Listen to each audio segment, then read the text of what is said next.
Acho que todo mundo que pensa em fazer uma viagem em um veleiro já imaginou o que faria em uma situação de emergência. Como se sentiria? Que tipo de reação teria? Quem somos quando somos testados ao limite? Em julho deste ano, os irmãos Neto e Lucas estavam chegando em Facarava, na Polinésia Francesa, quando sentiram um impacto forte que arrancou o leme do seu veleiro, o Catuche. Depois de velejarmos de Ilhabela a Ubatuba, recebemos eles no balanço, para finalmente nos conhecermos pessoalmente. Já vimos nos encontrar em Recife, mas muito brevemente. E aí foi um lance que assim, a gente tava... Se a gente estivesse no meio do mar, no meio do oceano, assim, sem nada perto, era tranca tudo, cai pra dentro, reza pro barco aguentar esse tempo e vamos esperar passar. Mas a gente tava num campo minado ali, cara. Sim. Você viu onde a gente tava? Então assim, o problema era bater em outros lugares. E o barco tava andando. Se o barco tivesse parado, beleza, estamos no meio de um campeonato, mas o barco tá parado. Sim. Mas ele tava ali fazendo. Quando tava sem nada, a gente fazia às vezes 2 nós, 2,5. Alguém nos comentários eu lembro que botou assim, joga uma âncora, vai tipo tudo com 5 mil metros. Haja cabo, né? Mas essa situação pra gente, tudo ali tava novo, assim, né? Claro. É uma coisa que acho que pessoas passam a vida velejando e muitas vezes não passam por isso, assim. Ali foi um caso que juntaram duas coisas: a perda do leme e uma situação de tempo muito ruim ali. As condições eram semelhantes a um furacão Força 1. Então... 60 nós, né? a partir de 60 nós. Cara. Pela escala Beaufort é considerado 64, furacão a partir de 64. E ali passou de 60. Então... E o mar grande. Então ali a gente tava num furacão Força 1 sem leme. Que teve juntaram duas coisas muito ruins, né? Perto de pedra. Perto de gente, de pedra, de atóis e tal. Então foi uma coincidência de fatos assim que ferrou toda a situação. Não foi tipo a perda do leme. Que eu conheço uma pessoa que atravessou o Pacífico porque ele perdeu o leme. Pô, eu acredito. Você atravessa, você tem. O problema foi que juntou. Esse esquema de tudo pau ali, de né? spinnaker com porta, você põe na polpa, você controla o barco, você atravessa mesmo o oceano. Eu amarrei a targa, eu amarrei o barco inteiro, a churrasqueira, eu amarrei tudo. Porque eu achei que a gente fosse realmente capotar ali. Era um absurdo ali aquele tempo. De lado naquele tempo. Ali tava ruim, cara. E assim, a gente passou por algumas fases desse perrengue, assim. A primeira fase era não bater em nada. Que isso, dos 3 dias, foram os 2 primeiros. Porque o vento estava constante em direções, assim. O vento... A gente estava num lance, assim, que era um corredor, e o vento estava bem favorável pra gente continuar por esse corredor até se livrar. Então, assim, vamos... Tipo, se a gente vai aqui, dá um bordo, desvia, dá um bordo, desvia. Esses bordos eram os momentos mais críticos. Porque como que se vira um barco sem leme? Então a gente usava o bote, muitas vezes. Mas teve um bordo que a gente... Vai empurrar com o motor? Pra empurrar com o motor. Isso no primeiro dia, principalmente, que o tempo não estava indo um absurdo. Depois era a vela, a gente jogava a mestra pra cima, caçava a mestra, esperava dar uma coincidência de ondas ali, motor. Mas teve um bordo que a gente demorou 3 horas pra dar e a gente tava a 8 milhas da ilha. Então assim, e a gente andando a uns 2 nós, 1 nó e meio, mais 4 horas que a gente demorasse pra dar o bordo, a gente ia perder o barco.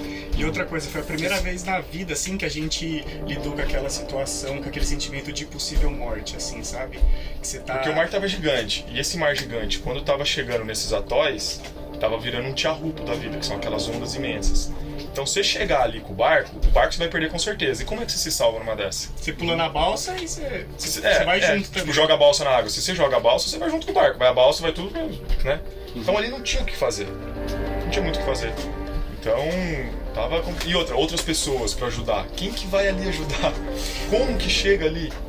Que barco que vai se arriscar pra ir ali? Não, se chega um barco ali, como é que... E rebocar é impossível. Eles têm que abandonar o barco. Abandonar o barco, até então, não era uma opção pra gente ali naquela situação. Que geralmente é a opção que a Marinha te dá, né? De qualquer país que não vai te salvar, né? A gente estava em contato com eles até também. Eles ofereceram resgate, ofereceram ajuda. Isso já foi no segundo dia, né? Foi mais pra frente um pouco. Mas assim, eles resgatam vidas, né? Não resgatam bens. E, pra gente, ali não era uma opção aceitável ainda a gente abandonar o barco. A gente ficou naquela, né? E também ao mesmo tempo que você nega um resgate, você já fica pensando, eu neguei. Se eu morrer agora, foi meio que orgulho meu de não perder o barco, então eu tenho parcela na culpa nesse erro. Então você fica naquela, né? É um blefe ali, né? Então psicológico, essa hora tem que ser muito bem trabalhado também, né? E qual foi o pior momento? Esse que tava próximo de... Cara, não foi. Acho que foi a perda do bote ali, a última noite. Bom, tiveram alguns problemas. É porque assim, a gente ficou muito nervoso, mas você tava com muita esperança. Então a gente tava trabalhando muito. Depois que você deu o bordo, que, agora temos mais, 5, 6 horas até chegar no próximo atol, você vê que foi um momento tenso, mas em nenhum momento você para pra pensar ali, você tá lutando. Acho que os 2 piores momentos foi quando a gente perdeu o bote. Que quando a gente perdeu o bote, qual que foi assim? Teve um acho que no segundo dia, quando piorou muito, a gente já não conseguia mais colocar o bote pra cima do barco. Muita gente falou, poxa, por que vocês não colocaram o bote pra cima do barco? Não tinha como colocar o bote pra cima do barco. Colocar na targa era impossível. Como é que você entra no bote e amarra o cabo da targa, põe o ganchinho? Não tem como. E colocar em cima do barco, não tem como, porque você vai colocar onde? A onda varrendo. Era um bote pesado, era um bote de 11 pés, pesava uns 70 quilos. A gente, pra subir no bote, a gente pulava na água. Você não conseguia nem puxar o bote pra subir nele. Que dirá... A banana do nosso bote ela é dividida em 4, né? São 4 partes. Assim, 2 já estavam estouradas de porrada, de onda. E aí a gente colocou 3 escotas de 14 milímetros. E as 3 romperam. Porque o bote foi sendo destruído, porque as ondas jogavam o bote em cima do barco. E aí as bananas foram estourando, o fundo abriu, um fundo de alumínio abriu. O fundo ali no espelho de popa abriu. E aí cheio d'água, isso virou um peso muito grande, né? Então, por fadiga, as escotas foram rompendo. Mas vocês largaram ele? Não. No meio da noite, da última noite, foi o pior momento, assim. A gente fechou tudo, fechou a portinha, entrou e falou, tomara que aguenta, Catuxão. Porque chegou o tempo, chegou esse extra large, essas ondas imensas e o vento, mais de 60 nós, a gente de lado pra tudo isso. Então, só do mastro, o barco já tava muito adernado. Então a gente entrou... A onda, com esse vento, a onda quebra também. Então ela vem quebrando. É muito alta e o vento quebra a onda. Então era espuma. A gente tem vídeo disso. Parecia que a gente tava na praia, assim. Vinha espuma. Você escutava a espuma. Tsh, bum, tsh, bum. Aí a gente entrou, deitou. E a gente deitou de lado. O barco tava de lado, a gente não ficou de lado. A gente ficou perpendicular, assim, né? Até que veio uma onda que foi a pior delas, que bateu e a gente ficou de pé na parede do barco, assim. A gente tava deitado, com o pé apoiado na parede. E a gente ficou de pé na parede e voltou. Aí a gente falou, puta, como é que tá lá fora? Aí a gente abriu um pouquinho da porta e enfiou a lanterna pra ver, porque se você enfiasse a cara pra fora, você não via nada, porque era muito vento e o mar sobe, você não vê nada. E aí a gente só bateu a lanterna assim, tava os cabos boiando assim, tipo, estourou os cabos do bote, o bote foi... E foi nessa onda, e foi logo na sequência que a gente saiu pra ver e já não tentamos dar lanternada assim pra ver se viu o bote, não viu. Pelo menos dar um tchau, porque também não ia ter como buscar. E aí essa hora deu um gelo grande, assim, porque o bote ali era, deu algum problema, a gente pulava no bote, tinha um motorzinho pra ver se conseguia pelo menos desviar do atol, então era uma... Eu acho que ali naquela situação era mais seguro do que a balsa, porque a gente teria algum motor pra tentar sair, e a gente tava usando pra manobrar o barco, né? Em algumas situações pra tentar dar o borde e tal. Então naquele momento a gente falou, perdemos nossa escapatória e perdemos nosso meio de virar o barco. E a gente já tava falando também, quando a gente sair dessa situação, quando o tempo melhorar e tal, um bote com motor de popa, num barco sem leme, você amarra o bote, você puxa a proa do barco, você consegue manter, por exemplo, pra entrar num atol ali, um bote num tempo bom seria uma grande ajuda. Sim, né? Seria a solução. Aí quando a gente perdeu também. Até se conseguisse, não por propulsão em si, mas se tivesse um método de encaixar o motor de popa, pelo menos pra virar ele pra um lado e pro outro. É porque assim, motor a gente tinha, mas se a gente acelerava, claro, não tinha o barco. Né? Mas com o bote na proa. Mas se não fosse um motor de popa na proa. A gente fez isso. Pra ir pro Tahiti, depois que a gente parou em Facaraba e tal, que a gente colocou o leme reserva, a gente também colocou o motor de popa ali. Vocês salvaram o motor de popa? Salvamos. Porque a partir de um certo dia ali também, o bote capotava amarrado na polpa, o bote direto capotava. Então ficava capotando. Então a gente tirou o nosso motor pra salvar o motor, né? Que foi uma missão tirar esse motor. A gente precisa tirar e tal. Daí você dá uns berros daquela drena, né? Você fica, parece que surge umas forças do nada. Aí pula no mar com um cabo, sobe lá no bote, amarra o motor, fala, qualquer coisa, nem que seja pra jogar esse motor na água e puxar, né? Mas deu, assim, a gente esperou uma hora, um ficou no bote, um ficou no barco, vai, espera um momento meio sem onda, vai, puxa, tal, e salvamos, assim. Pegamos o motor e você cria umas forças ali, e aí deu certo. E uma coisa que foi louca também é porque no primeiro dia que a gente ficou, sei lá, umas 10 horas tentando instalar o leme de reserva, inúmeras vezes a gente jogava o leme na água, tentava, aí o nosso, igual você falou que você quer pôr um cabo, o nosso era uma correntinha, né? Aí essa corrente estourou, aí o leme ficou pendurado num cabo de reserva que a gente tinha colocado. Tira o leme da água, põe de novo, tira, tenta, aí tira para esmerilhar que entortou e tal. A gente colocou e tirou ele da água umas 10 vezes. E aí agora lá em Facarava a gente foi instalar o leme depois que o tempo estava tranquilo para ir pro Tahiti. Para colocar ele na água para instalar aqui, putz, que trampo, pesado pra caramba. Pesado. Sem adrenalina, né? Puta, Muitas vezes um na cara. popa e um aqui em cima, um passava pro outro, pega da popa, passa pro outro. Sim, sim. A gente pegou em 2 pra tirar do barco. Adrenalina é Caraca! fogo. É impressionante. Adrenalina é Impressionante. Isso foi uma coisa que a gente pensou ali na hora. Caraca, como é que a De gente... tamanho era o leme de fortuna? Ele é uma porta que ele deve ter 1,20 1,20 m, mais ou menos, mas é Essa aço. largura, assim. Ele tem umas ranhuras e mais um eixo de mais 1 metro e pouco, de 1 polegada, 1/4 maciço. Ele deve pesar uns... E ele é desajeitado também, né? Desajeitado. Quanto E você na- estaria que pesa? Uns 40 quilos? Não sei, cara. Não tenho nem ideia. Uns 40, 50 quilos, eu acho, por aí, assim. Você Ah, vê os vídeos assim, o mar E, ruim. e a gente ele, bom, vocês andaram com ele depois, ele funcionou super bem. Sim, depois a gente fez 300 milhas, Facarava Eu tô até... pensando que o meu pode ser bem menor, eu acho. Sim, Sim, ainda mais que esse Leme Fortuna, como aqui, se instala na extremidade do barco. Tem muito Então mais ele alavanca. atua muito mais. O nosso, depois que a gente instalou, a gente fez um esquema de cabo ali, uma gambiarrinha, a gente conseguiu ir pro Tahiti usando até piloto. Piloto automático. Deu pra um sistema de cabo, a gente colocou o sistema de cabo no eixo do leme original, e aí ele atuava no eixo do leme original e puxava o outro. Foi Aí tranquilo, de boa. foi de boa. Uns sons de cuíca, assim.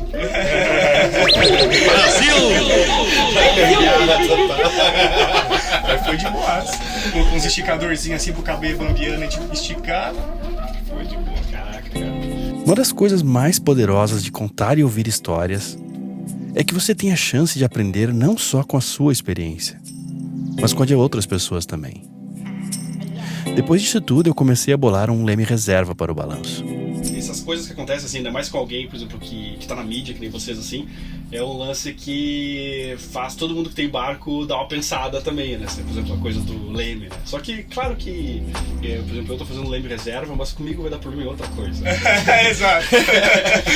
Vai dar problema naquilo que você não tiver preparado. O mar te cobra ali. Mas esse lance do leme reserva eu achei interessante ter, na real, muito interessante. Porque, pô, perder um leme é uma situação... Eu acho que não precisa nem ser um leme, tem que ser uma forma de você conseguir conduzir o barco. Então, por exemplo, um drogue. Sim. Um drogue você substitui um leme, assim, né?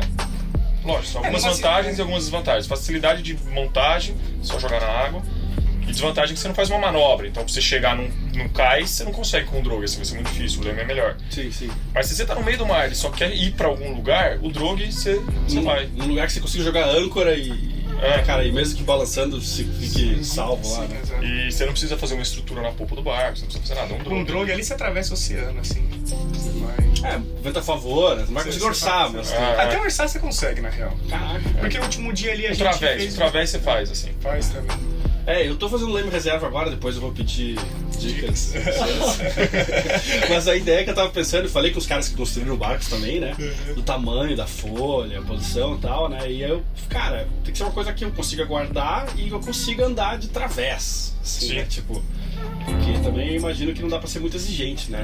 Não dá. O nosso, quando a gente instalou ele, ele era de um tamanho da gente instalou. Isso lá em Facarava, já ancorado, indo pro Tahiti, se preparando pra ir pro Tahiti, né? A gente instalou, a gente começou a olhar, a gente falou, assim, o cara, nosso tá leme- grande essa palha, porque era grande, daí a gente falou, meu, o barco balançando, esse negócio ali, daí a gente começou a olhar o eixo, daí a gente falou, pô, esse eixo, será que aguenta? Daí a gente cortou ele. 300 milhas. Porque assim, a gente Deixou não ele fez... mais curtinho, que a gente falou, pô, a gente prefere perder o leme em uma situação que force um pouco mais, e perder, que eu digo assim, dar um board, atravessar, do que o barco balançar e quebrar esse eixo, né? Então a gente foi conservador e diminuiu. A gente não fez nenhum cálculo, não contratou nenhum engenheiro pra fazer o leme. A gente olhou, bom, acho que tem que ser mais ou menos desse tamanho, tipo, ficou Aguenta agradável. Você olha o barco, olha o leme e você fala, bom, vai dar conta, sabe? Aquela assim, sem Sim. muito cálculo, assim.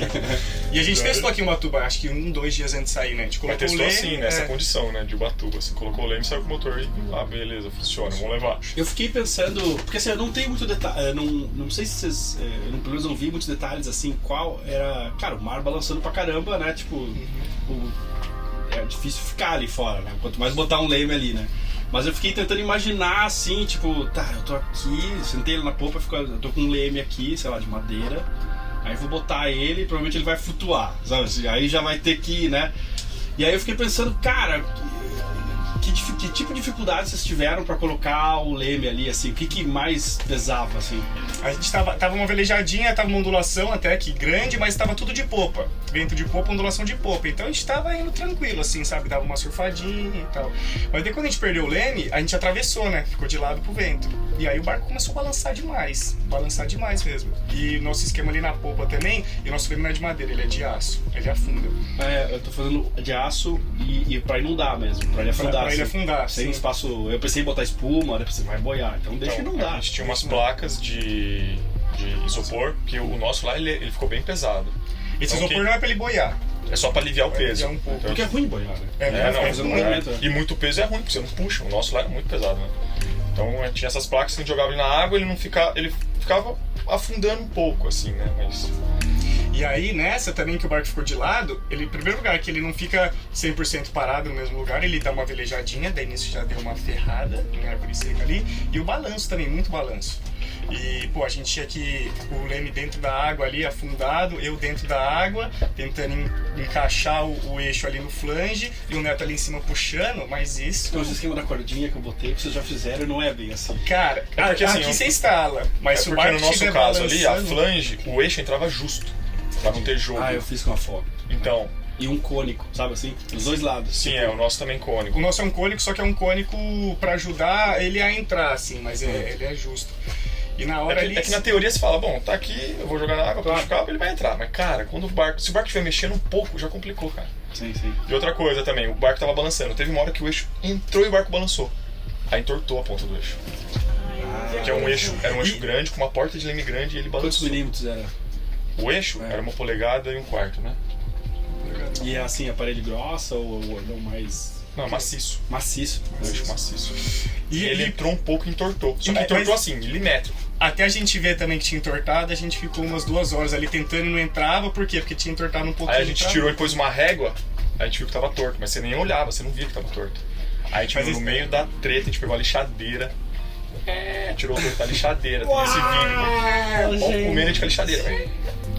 E aí, mas daí também é que na real, eu acho que se a gente tivesse um pouco mais de cabeça ali no momento de falar, analisado a situação, acho que a gente veria que não teria como instalar o leme ali naquela situação. Hoje, vendo os vídeos e vendo o mar e a gente ali, você olha e você fala, isso não vai dar certo, cara. Você não vai conseguir colocar esse leme. Tipo, e partiria pro drogue. Porque eu falei agora do leme, vocês já vieram, tipo, cara, um drogue... Hoje tu iria mais nisso, o drogue... Assim, eu acho que os dois são importantes de ter na real, porque a gente chegou em Facaraba, né? Pô, se salvamos. Se a gente não tivesse um leme reserva, a gente não teria como ir até o Tahiti. Sim. Porque em Facaraba Você não até tem vai nada. com um drogue, mas tipo, a gente teria ali que fazer manobra, passar num passe. Chegar no Então, num lugar Tahiti, você tem que curto. passar num passe também, e até lá.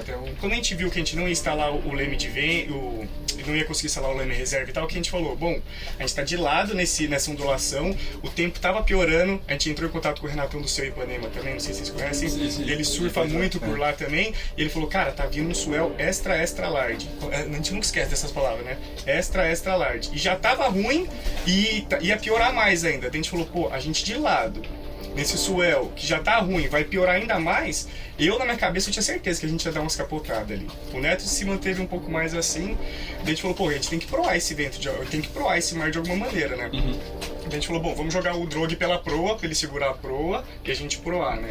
A gente mandou o drogue ali pela proa, não mudou nada. O barco continuou de lado, arrastando o drogue. Daí a gente quis aumentar, e daí a gente amarrou, né? Travesseiro, amarrou tudo que tinha lá, quase amarrei o Neto lá também, pra aumentar o arrasto, porque a gente falou, bom, vamos proar esse vento, né? E no primeiro momento funcionou bem, assim, a gente amarrou o A gente balde. ficou 45 graus, assim.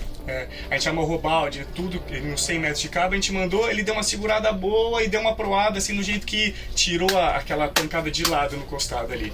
Mas assim, isso durou algumas horas, porque depois de um tempo, sei lá, o balde quebrou, o travesseiro rasgou, daí a gente começou a perder coisa, ele começou a perder eficiência e deu o costado de novo, né? Eu acho que isso deve depender muito também, né, cara, do barco, né, cara? Sim.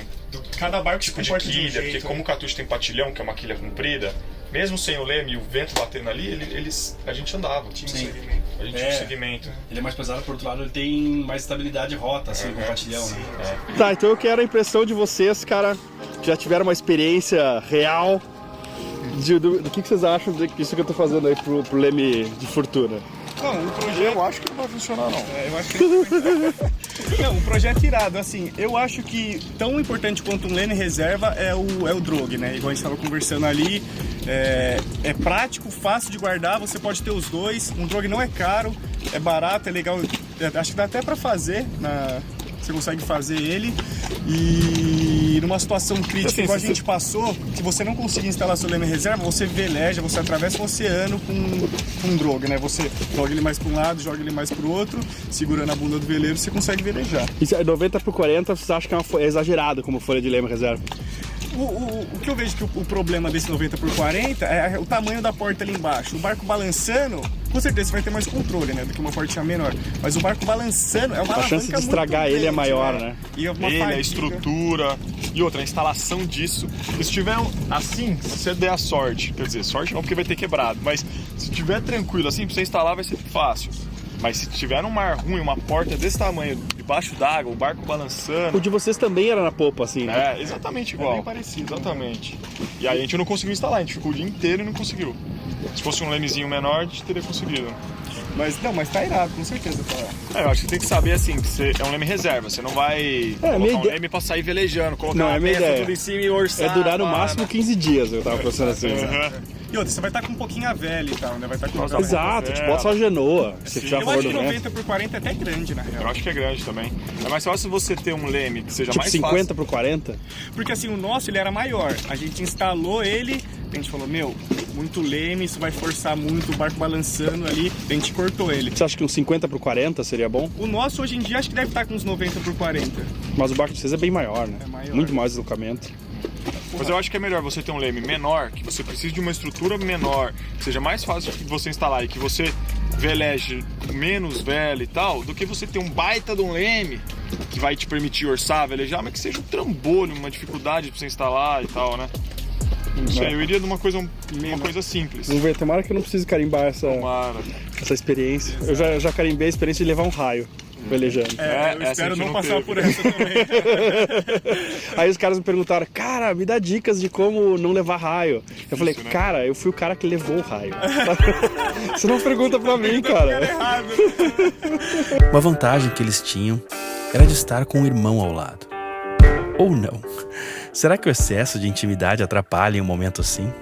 Cara, mas eu não sei se é pior um casal ou irmãos. Eu acho que... É porque assim, no nosso caso é que a gente é meio suspeito de falar, porque a gente se dá bem mesmo. Não é uma coisa que a gente fala pra vender ou por nada. Que a gente se dá bem. Então, no nosso caso, é melhor ser irmão. É melhor No com nosso irmão. caso, esse lance de tripulação é zero problema. Zero. Que é uma coisa que todo mundo tem um pouco desse problema, né? Sim, Porque realmente é difícil. É um ambiente muito pequeno, Claro. com muitas funções, com momentos difíceis, tensos, assim. Então, acho que... Irmão é melhor porque no casal você não pode dar um soco na cara, né? Não pode, né? Não, mas o casal também tem outra vantagem, tem momentos de reconciliação. Irmão, você tem que dar um braço todo e ir pra festa. Alguém você cervejou pra festa, então. Cara, e a gente tava numa... Assim, quando rolou o problema do leme, né, cara? A gente escutando também, assim, tentando entender o que tava acontecendo, né, cara? E assim, a gente vê muita notícia na internet, e tu também, né, tu sabe que na internet, tipo, às vezes vê umas notícias meio... né? O pessoal cobrando, né? Tipo, e eu tentando ver, tá, calma, como é que é? O que tá acontecendo? Verdade, Aí né? tem essa vaquinha e não sei o que lá, né, cara? Aí, Aquela confusão. aí eu falei com a mãe de vocês, né? Ó, isso aqui, O que tá acontecendo? tudo bem, fazer um vídeo e tal, né? Enfim, aí foi. Acho que até meus pais ficaram meio perdidos também.